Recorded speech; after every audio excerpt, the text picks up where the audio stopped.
Have you been here before? Yes, we came here for vacation. It's the first time we heard about the store, and unfortunately, it was the same year it was closing down, so we had to come back. Where are you from? We are from Massachusetts. Nice. And you brought a Raphael? Yes, I did. He is my favorite. He beat Leonardo in a fight, so he's the toughest turtle, officially. You are clearly a Turtles super fan. Yes, I would say so. That's your car over there? That is my car. How long have you had this amazing car? About 2 years. It has its own Facebook page. That's great. And so have you been here before? I have not. So where are you from? Massachusetts, Taunton. Hey, what's your name? Jaden, Who's your favorite turtle? Leonardo, Nice. That is an amazing mask you have there. How long have you been watching the Ninja Turtles? Since you were little? since I was little. What's your favorite food? Chicken nuggets,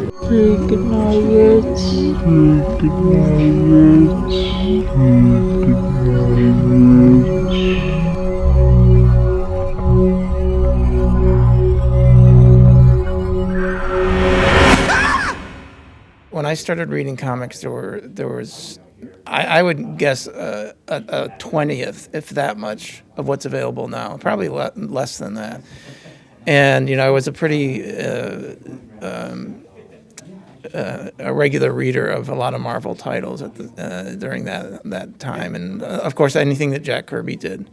And in fact, when he moved over to DC and did the Fourth World stuff, that's what really turned me on the comics, full bore. That stuff is really apparent in some of the Turtle stuff as well. Like when you started getting spacey and started getting crazy, that's very Fourth World kind of stuff. I appreciate that comment. It certainly inspired me and inspired Kevin as well. Yeah. I see the page up there with Forager on it on the wall. Great stuff. Love the New Gods. Absolutely. We've been talking about a lot of stuff with Image and where they came from and how they started out. You guys you did the Creators Bill of Rights and all that really amazing stuff. You literally shaped where comics are right now. With Image is the biggest publisher in the world. They're about to overtake DC and Marvel as a trade publisher, giving all the money to their people. They have all their rights reserved for all of their creators, and that's the Creators Bill of Rights was a huge part of that, and it's really awesome. When Kevin and I started the Turtles, it was kind of assumed by both of us that this was our thing. We were publishing it ourselves. We were doing all the work, taking all the risks, and no one had helped us create it, so it was ours, and we would do with it what we felt we wanted to, and follow wherever it led. That just seemed like a given, and we lucked out by coming into the business at a time when those kind of things were becoming fairly common. Those kind of arrangements or deals. People were self-publishing. People were able to do that and succeed. And we did it, and it was one of those things where we were learning on the job. As it went along, and made a bunch of mistakes along the way, but more or less came out okay. I'm really curious about some of the stuff that you were doing back in the day. You did the Zurich grant and all of that stuff. Did you ever have any plans of making Mirage into a publishing company, like the way that Image became such a big deal? No, not really. I mean, we did a few things publishing other people's work. Beginning, I think the first thing was Tony Basilicato's Prime Slime Tales. Oh, yeah. Which was actually Jim Lawson's first entry into the Mirage world. He great. penciled that. Or no, he inked that book. Yeah. But, we did a few things like that. We published Puma Blues for a while, and a few other things, but it was never our intention. At least it was never my intention to turn Mirage into a major comic book publishing thing.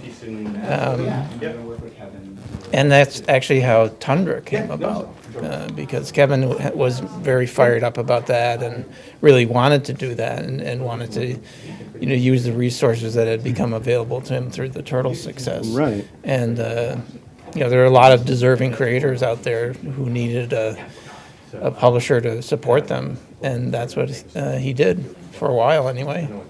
But Part of it was just actually the major part of it was, for me at least, just didn't have the energy, and publishing does require a lot of energy, and I just didn't have it, and didn't really want to. I actually wanted to focus on what I was doing at the time, which was basically turtle stuff. This is the exclusive cover for the Coast City Batman Ninja Turtles crossover. Shh, don't tell anybody. It's a secret. It doesn't come out until November. I really just wanted to thank you so much for doing the cover for us and doing all this stuff and coming out and helping out Steve. Are you guys going to be doing anything together? Any kind of things on the horizon for you and Steve working together? Never. This is it. No, I'm kidding. Friendship over. I'm looking forward to when he reopens Shellback in a couple of years. He can have my space. Wow. You want to come to Portland? There we go. Shellback's going to Portland. This is great. Exclusive. You have to drive further up the coast, Pete.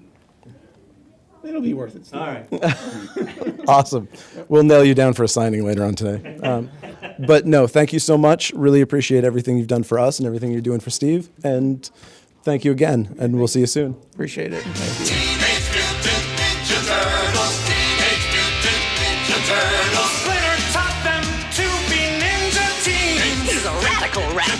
Leonardo leads, Donatello does machines. That's a fact, Jack. Raphael is cool but rude. Give me a break. Michelangelo is a party dude. Teenage Mutant Ninja Turtles. Teenage Mutant Ninja Turtles. Teenage Mutant Ninja Turtles. Heroes in the half shell. Turtle power. I feel like I got left behind a little bit.